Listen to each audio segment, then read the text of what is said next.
শীতে স্নান আর বিয়ের বুদ্ধি। এই শীতের সময় স্নান না বাবা, আমি হাল্ক, শীত আমার শত্রু। এই ছেলে স্নানই করে না, বিয়ের কথা বলবো কিভাবে? চিন্তা করো না, বিয়ের নাম নিলেই সব ঠিক।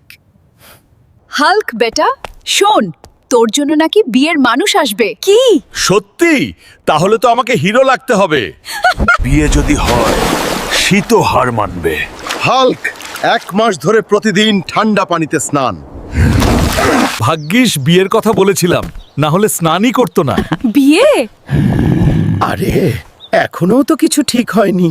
মানে আমি 1 মাস শীতে বরফ পানি দিয়ে স্নান করলাম। এই জন্য আগে বিয়ে দাও, তারপর স্নান। বন্ধুরা, তোমরা সব দেখছো তাই না? এই অবস্থা দেখে আমার বাপ মা তো এখনই বিয়ে দিতে চাইছে না। যারা আমাকে বিয়ে করবেন, প্লিজ কমেন্টে বলে যান, দেখি তো আমার কপালে কেউ আছে নাকি। আর ভাইরা বোনেরা, একটা সাবস্ক্রাইব করে যান।